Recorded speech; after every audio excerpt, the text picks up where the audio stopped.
Hello and welcome. I'm Pranay Upadhyay and you are watching World Today. After Putin-Modi phone call last week, Ukrainian President Volodymyr Zelensky and Prime Minister Narendra Modi spoke over the phone today. In that telephonic conversation, President Zelensky apprised Prime Minister Modi of latest on Russian invasion, attacks on the Ukrainian cities, including the recent shelling on the city of Zaporizhia. Zelensky urged India to support peace efforts and emphasized that the decision regarding Ukraine's future should have Ukrainian participation. Prime Minister Modi also reaffirmed India's steadfast and consistent position on peaceful settlement of the conflict and support for efforts aimed at earliest restoration of peace. Zelensky, on his social media account X, also said that he had discussed sanctions against Russia. He wrote on X that it's necessary to limit the export of Russian energy, particularly oil, to reduce its potential and ability to finance the continuation of this war. Both leaders also agreed to plan a personal meeting in September during the United Nations General Assembly. Now the world awaits for the much-hyped President Donald Trump and President Vladimir Putin's meeting scheduled on August 15. After much of Trump's disappointment with the Russian counterpart Vladimir Putin and after levying additional tariffs on India for purchasing Russian oil, President Trump is now going to meet Putin in Alaska, though in the absence of Ukrainian President Volodymyr Zelensky. Sources say that Alaska resort in the city of Gridwood in Alaska is being considered as the venue for the meeting.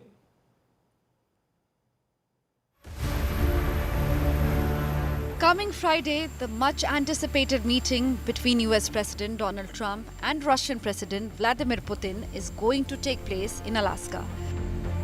The announcement was made by Trump himself in a post on his Truth Social. And this meeting is being seen as a victory for Kremlin, even if there are 3 days more to go. But this meeting is not trilateral, as earlier suggested by Trump, but a bilateral meet as requested by the Russian president. I'm going in to speak to Vladimir Putin, and I'm going to be telling him, you got to end this war, you got to end it. And he wasn't going to mess with me. This war would have never happened. I think we'll have constructive conversations. There'll be some land swapping going on. I know that through Russia and through conversations with everybody for the good of Ukraine. Then I'm going to call up President Zelensky and the European leaders right after the meeting, yeah. And I'm going to tell them what kind of a deal. I'm not going to make a deal. It's not up to me to make a deal. I think a deal should be made for both. As August 8 deadline for Russia to reach a deal on war with Ukraine came to an end, Trump's post came shocking to many. Ukrainian President Volodymyr Zelensky and many European leaders had hoped that Trump, who has been expressing his disappointment with Putin over handling of the war, would impose strict economic sanctions post the deadline. Everyone sees that there has been no real step from Russia towards peace. No action on the ground nor in the air that could save lives. That is why sanctions are needed. Pressure is needed. Strength is needed.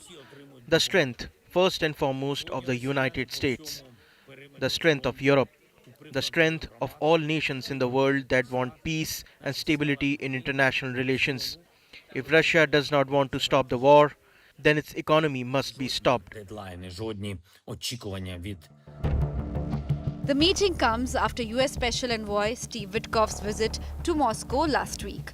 There are also concerns that Ukraine may have made certain territorial concessions, which President Zelensky has opposed.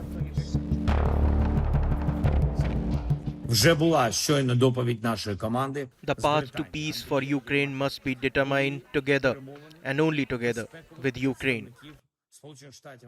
This is fundamental, and it is important that our joint approaches and shared vision work toward a genuine peace, a consolidated position, a ceasefire, an end to the occupation, an end to the war.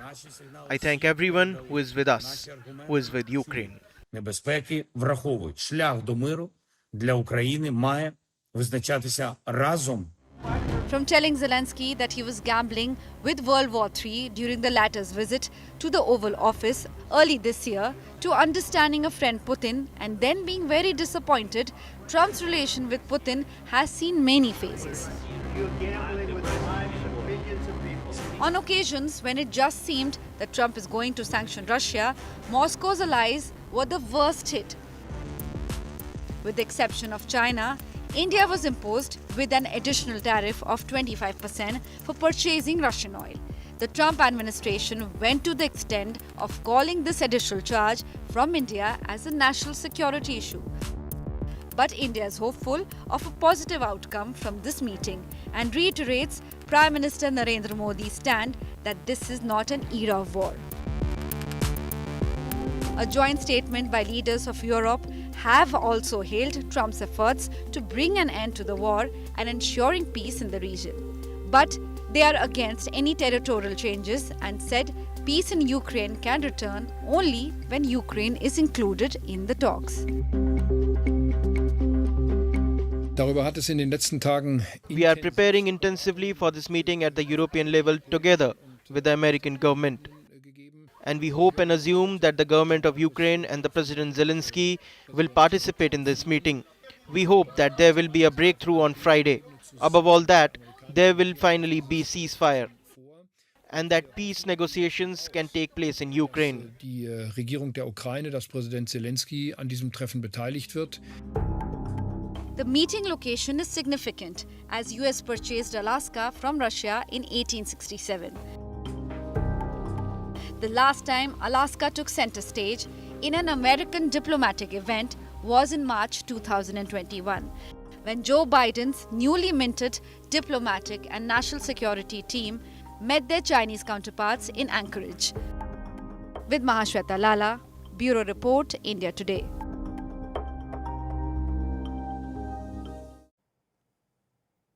But can Trump-Putin meeting bring an end to this deadly conflict between Russia and Ukraine, which is on since last 3 years? What is there on the agenda and what will be there on the table? To discuss it further, I am being joined by US Navy's retired Rear Admiral Mark Montgomery, who is also a senior director at the Foundation for Defenses of Democracy. So welcome to World Today. Thank you for having me. So my first question to you would be that President Trump has recently said that he'll know within 2 minutes that if President Putin is serious about a deal and he plans to push for a ceasefire, whether discussing while discussing the territory swaps. How realistic it is to expect a constructive outcome for this Alaska summit, given President Putin's history of hard demands and rigid negotiations? Well, I mean, that's a great question, and I don't think there's a high likelihood of success for exactly that reason. Because one of two things is going to happen. Either Trump does the right thing and immediately tells Putin, you need to cease all your air attacks and stop combat operations along the line of contact, and then we can have a discussion, to which I think Putin will not agree.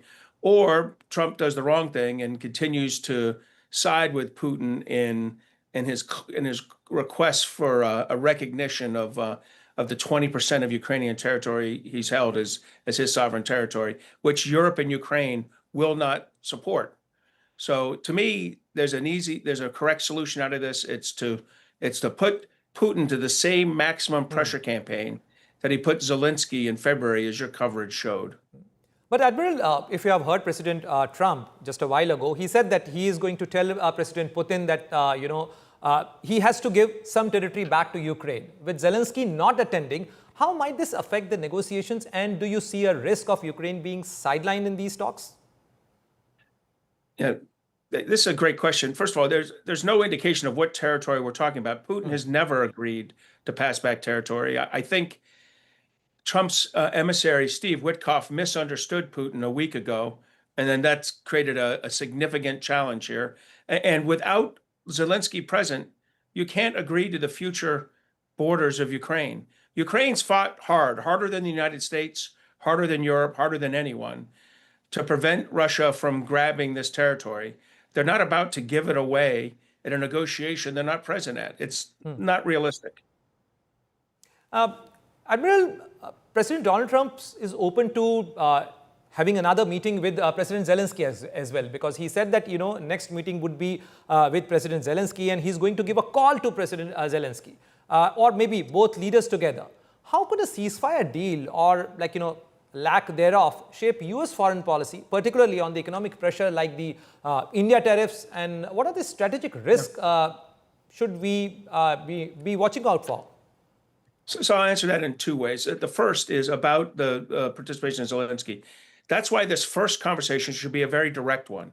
Trump to Putin, knock it off. He sent him, texts that say, stop, Vladimir. He's told him in multiple phone calls to stop, and Putin's ignored him. So that's the first step. Then when you see Putin stop, you have a three-way conversation where you can have a legitimate discussion. But you don't do negotiations when Putin won't agree to a ceasefire. Now, on the question of sanctions, the United States made a mistake with its India sanctions. It should have done them against both India and China. Both countries have fueled the Russian war machine. And I get why. I understand why Prime Minister Modi wants the lower cost fuel. It drives India's economy. Xi Jinping feels the same way about China's. Absolutely, Admiral. These are the part of India's energy security, because and also if you would recall that India bought Russian oil, keeping US in loop, US in confidence, because US the previous Biden administration gave a go ahead for that because it stabilized the international energy market. But at this point, it's now its purpose is fueling the Russian war machine. I don't think India is responsible for the war. So is the American purchase. So is the Turkish purchase. So is the European Union purchase. Every money going to Russia. Anyway, America is not purchasing fossil fuels from Russia in anywhere near. I mean, you have to be clear. Two countries are the predominant buyers of the shadow fleet. And the United States isn't one of them. It's India and China. And I agree it was wrong to not hold China accountable. But holding India accountable is perfectly fine. India is profiting off the availability of the shadow fleet fuel at a lower cost because of the sanctions that Europe and the United States are putting on Russia. And look, at this point, I get it in the past, but now it's purely. But Admiral, this also remains a question that US President Donald Trump is going soft on China, which is the biggest buyer of the Russian oil, and he's going hard on India. But thank you very much for your perspective. I'm running short of time, but thank you very much for being on my show. Thank you very much. And now, going up to another story from the technology world. Now, a landmark development in the global technology and the trade space, US chipmaker nvidia and AMD have reportedly struck a deal to share 15% of their China AI chip revenues with the US government, a condition that clears the way for export licenses to resume. The move is being hailed by some as a smart balance between market access and strategic control, while critics warn it blurs the line between commerce and national security. And there is an India angle too, with potential opportunity for our growing semiconductor and AI sector. For more, watch this report.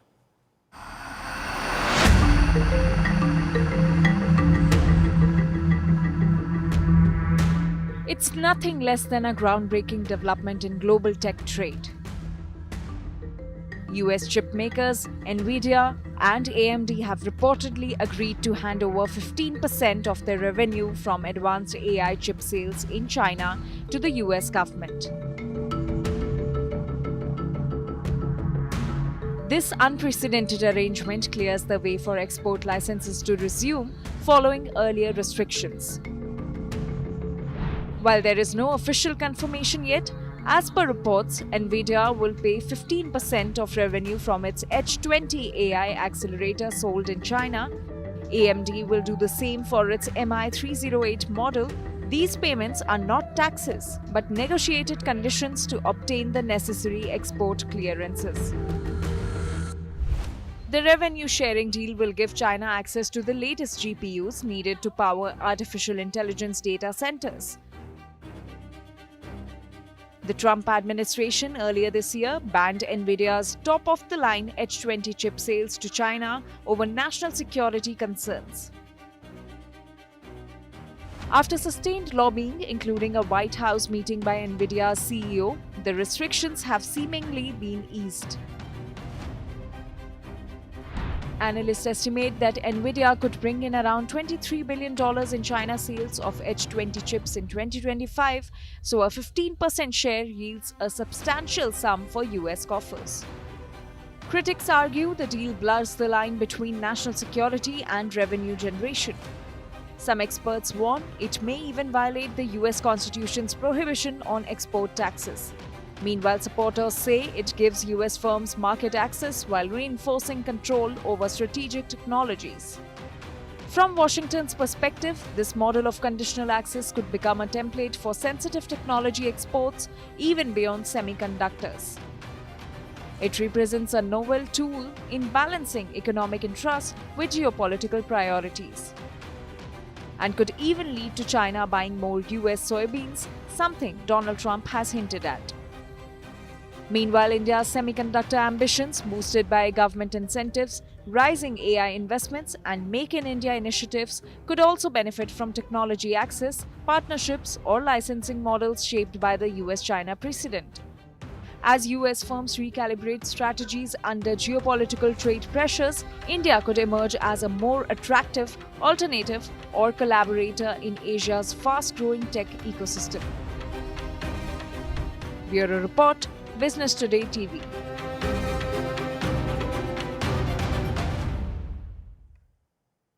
And now from technological rivalry and trade tensions, let's move on to the conflict zone of West Asia. Israeli Prime Minister Benjamin Netanyahu has defended his planned military takeover of Gaza City in the face of growing international condemnation and anger, with the United Nations officials warning that the move would lead to another calamity in embattled, starving enclave.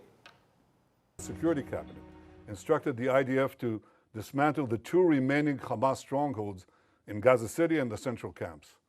Contrary to false claims, this is the best way to end the war and the best way to end it speedily. During an emergency UN Security Council meeting on August 10th, the Israeli and Palestinian ambassadors presented contrasting views on the conflict and proposed solutions to end the fighting in Gaza. If its concern was actually security, it would have rallied this plan and should have been happy to see this plan adopted by almost the entire international community. Israel is seeking to cement its full military control over the Gaza Strip and is prolonging this war not to end Hamas rule or to disarm it, but to prevent independent Palestinian statehood. This is not conquest. Israel has no plans or desire to permanently occupy Gaza. This is liberation from a brutal terror regime. While Israel has faced sharp criticism from allies such as the United Kingdom, Russia, China and France, the United States has backed its ally and friend Netanyahu's military plans for Gaza. The government of Israel did not make its decision to advance its military campaign in a vacuum, but after months of Hamas's intransigence. Hamas refuses to accept a ceasefire and continues to torture the hostages. We must firmly oppose any attempt to occupy Gaza. The recent approval by Israel's Security Cabinet of a plan to take over Gaza is a measure of grave concern for China.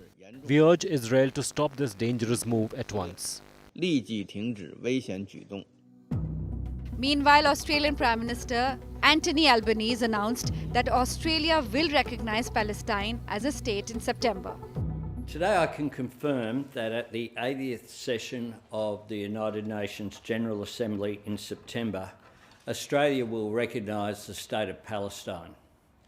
Australia will recognise the right of the Palestinian people to a state of their own, predicated on the commitments Australia has received from the Palestinian Authority. We will work with the international community to make this right a reality. Australia is the latest country to join the growing list of nations recognizing a Palestinian state, following early announcements by France, Britain and Canada. However, the turmoil in Gaza continues to intensify with each passing day. In the latest attack, 5 Al Jazeera journalists, including prominent reporter Anas al-Sharif, were killed in a targeted Israeli strike near Gaza City's Al-Shifa hospital.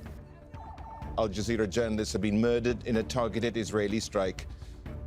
The UN Human Rights Office swiftly condemned the killing and called on Israel to ensure the protection of journalists operating in Gaza.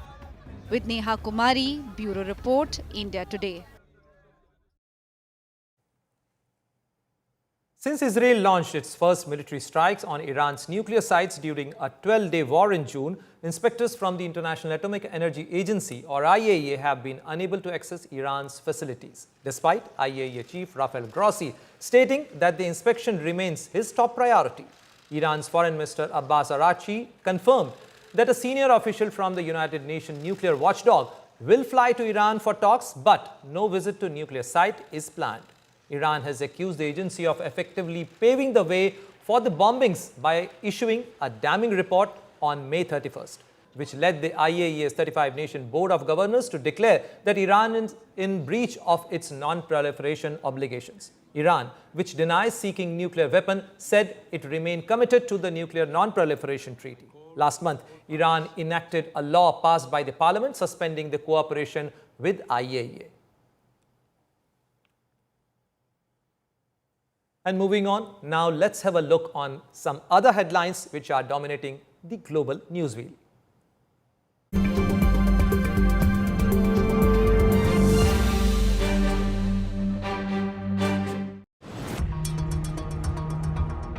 US President Donald Trump said homeless people must move out of Washington, D.C. as he vowed to tackle crime in the city. But the mayor pushed back against the White House, likening the American capital to Baghdad in Iraq. Earlier, Trump had signed an order making it easier to arrest homeless people and also ordered federal law enforcement into the streets of Washington, D.C. Vice President J.D. Vance pushed back against criticism of the Trump administration's handling of the Jeffrey Epstein files, accusing Democrats of political opportunism and failing to act when they held power. Vance's comments come amid renewed public pressure to unseal documents related to the Epstein case, after the Justice Department announced in a memo last month that there was no evidence that accused sex trafficker kept a client list or that he was murdered. South Korea's active duty military has shrunk by 20% over the past 6 years to 450,000 troops, mainly due to a steep decline in the number of men eligible for the country's mandatory service. The demographic squeeze is tied to South Korea's record low birth rate, the lowest in the world, which is straining recruitment and threatening operational readiness. A magnitude 6.1 earthquake struck northwestern Turkey's Balıkesir province, killing at least one person and causing more than a dozen buildings to collapse. 4 people were pulled from the rubble of a collapsed house, 3 of whom are being treated in hospital, while 1 man died of his injuries. And that's all for this edition of World Today. For more international stories, do log on to India Today Global. Take care. And before that, we are leaving to another interesting story that imagine if you wanted to buy a high-tech robot today, where would you go? Well, Cyrus has the answer, and be ready to be amazed. Take care. Good night.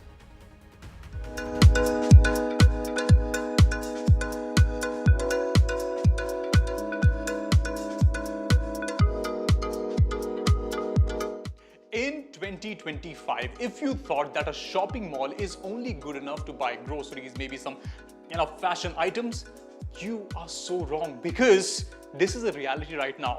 There is a shopping mall in Beijing, China, where you can buy a robot. I am not kidding. Now, this mall, one of the first in the world, showcases about 200 different kinds of robots from different companies, and even a company like Unitree is present, the same company that makes humanoid-like robots. Now, in terms of pricing, the range for these items start at $278, but it also depends upon the specifications that you want in your robot.